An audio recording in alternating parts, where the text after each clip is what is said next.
भगवान कृष्ण गीता के द्वितीय अध्याय में अर्जुन को ज्ञान प्रदान करते हुए कहते हैं कि क्रोधात भवति सम्मोह, सम्मोहात स्मृत भ्रम, स्मृत भ्रंशात बुद्धिनाशो, बुद्धिनाशात ही प्रणुष्यति। हे अर्जुन, क्रोध से सम्मोह यानी अज्ञानता उत्पन्न होता है और अज्ञानता के कारण बुद्धि भ्रष्ट हो जाती है और स्मृति के भ्रष्ट हो जाने से बुद्धि का नाश हो जाता है और बुद्धि के नाश हो जाने से मनुष्य का विनाश हो जाता है। फिर भगवान कृष्ण अर्जुन से कहते हैं, राग देश वियुक्ते तो विषयान इंद्रिय चरण, आत्मवश्य विधेय आत्मा प्रसादम अधिगच्छति।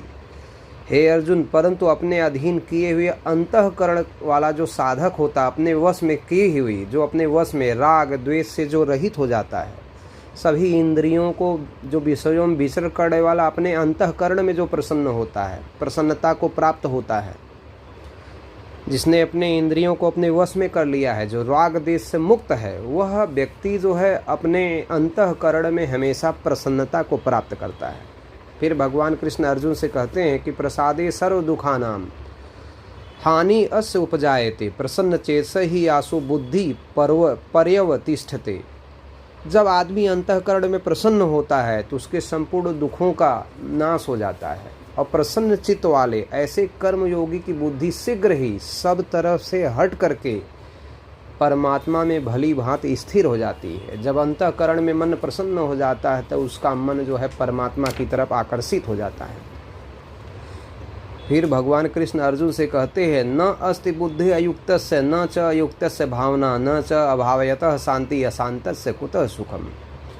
भगवान कृष्ण कहते हैं, जिस पुरुष का ने अपने मन को नहीं जीता है, अपने इंद्रियों को जिसने विजय प्राप्त नहीं किया हुआ है, उस व्यक्ति की बुद्धि स्थिर नहीं रहती है और ऐसे अस्थिर मनुष्य की भावना भी नहीं रहती है और भावनाहीन मनुष्य को कभी शांति नहीं मिलती है। और जब शांति रहित मनुष्य को सुख कैसे मिल सकता है? जब मन में शांति ही नहीं है तो उसको कभी भी सुख प्राप्त नहीं हो सकता। जब तक मन शांत नहीं होता तब तक सुख प्राप्त होने वाला नहीं है। तो मन को शांति तभी मिल सकती है जब पुरुष अपने मन के ऊपर विजय प्राप्त कर लिया है, अपने इंद्रियों के ऊपर विजय प्राप्त कर लिया है, तब उसका मन शांत होगा। जब मन शांत होगा तो अपने आप सुख प्राप्त होगा। फिर भगवान कृष्ण अर्जुन से कहते हैं कि इंद्रिया नाम ही चरताम यतः मनः अनुविधीयते तत् अस्य हरति प्रज्ञाम वायु नावम इव अंभसी। क्योंकि जैसे जल में चलने वाली नाव को वायु हर लेता है, उसी प्रकार विषयों में चरती हुई इंद्रियों में से मन जिस इंद्रिय के साथ रहता है वो एक इंद्रिय इस अयुक्त पुरुष की बुद्धि को हर लेती है। इंद्रिय ही क्या करती है? जो हमारा मन चारों तरफ भटकता है वो हमारी बुद्धि को हर लेती है, जिससे हमारा विवेक नष्ट हो जाता है, सही निर्णय लेने की क्षमता नष्ट हो जाती है।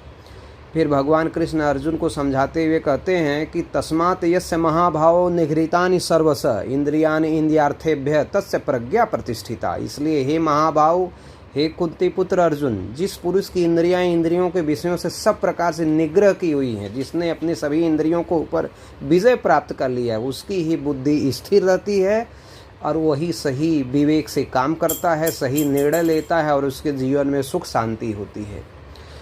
फिर भगवान कृष्ण अर्जुन से कहते हैं कि या निशा सर्वभूतानां तस्याम जागर्ति संयमी यस्याम जागृति भूतानि सा निशा पश्यतः मुने।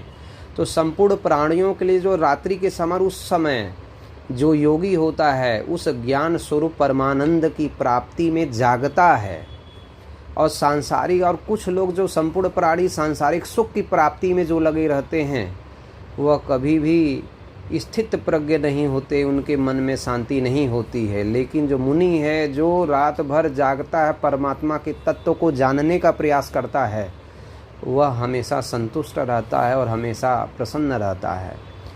फिर भगवान कृष्ण अर्जुन से कहते हैं, आपुर्यामाणम अचलम प्रतिष्ठितम समुद्रम आप प्रविशन्ति यद्यत् तद्दत् कामा यम प्रविशन्ति सर्वे स शांतिम आपनोति न काम कामी। भगवान कृष्ण अर्जुन से कहते हैं कि जैसे अनेक प्रकार की जो नदियां हैं उनका जल सब ओर से जब परिपूर्ण हो जाता है वह समुद्र में मिल जाता है, लेकिन समुद्र क्या होता है? वह विचलित कभी नहीं होता है, सब नदियों का जल उसमें समा जाता है। वैसे ही जब व्यक्ति स्थित प्रज्ञ हो जाता है तो उस प्रकार का विकार उत्पन्न किए बिना ही उसमें सब समा जाते हैं। ऐसे पुरुष को परम शांति प्राप्त हो जाती है। वह कभी भोगों को चाहता नहीं है। जैसे समुद्र में सभी नदियाँ मिल जाती हैं लेकिन समुद्र विचलित नहीं होता है, वैसे ही जब पुरुष स्थित प्रज्ञ हो जाता है, उसे ज्ञान हो जाता है, परमात्मा की कृपा हो जाती है, तो वह भी किसी प्रकार से कैसी भी परिस्थितियों में विचलित नहीं होता है। फिर भगवान कृष्ण कहते हैं कि विहाय कामान यह सर्वान पुमान चरित निष्प्रिय निर्ममम निरंकार स शांतिम अधिगच्छति। भगवान कृष्ण कहते हैं कि कैसे व्यक्ति शांति प्रदान करता है। तो इसलिए इस द्वितीय अध्याय को ज्ञान योग कहा गया है, जिसमें भगवान कृष्ण ने अर्जुन को हर तरह से उनके भ्रम को दूर करने का प्रयास किया। भगवान कृष्ण कहते जो पुरुष संपूर्ण कामनाओं का त्याग करके ममता रहित, अहंकार रहित, स्पृह रहित विचरण करता है, जो इच्छाओं का त्याग कर देता है, वह शांति को प्राप्त होता है। फिर भगवान कृष्ण कहते हैं, यह अंतिम श्लोक है द्वितीय अध्याय का, ईसा ब्राह्मी स्थिति पार्थ न ये नाम प्राप्त विहूयति स्थित्वा श्याम अंतकाले अपि ब्रह्म निर्वाणम रक्षति। हे अर्जुन, यह ब्रह्म को प्राप्त पुरुष की स्थिति है। जब व्यक्ति ब्रह्म को प्राप्त कर लेता है, वह योगी कभी भी किसी भी वस्तुओं से मोहित नहीं होता। अंतकाल में वह इस ब्राह्मी स्थिति में होकर ब्रह्मानंद की उसको प्राप्ति हो जाती है। तो जीवन का अंतिम लक्ष्य है प्रसन्नता प्राप्त करना, क्योंकि हमारा जीवन सीमित है, हमें असीमित जीवन नहीं मिला हुआ है। तो उस जीवन को कैसे सार्थक बनाया जा सकता है, कैसे उस जीवन को सही ढंग से जिया जाता है, यह गीता का द्वितीय अध्याय बताता है कि जीवन में उतार चढ़ाव, अनेक समस्याओं से विचलित न हुए बिना जीवन को कैसे सुखपूर्वक जिया जा सकता है, यह गीता का द्वितीय अध्याय बताता है।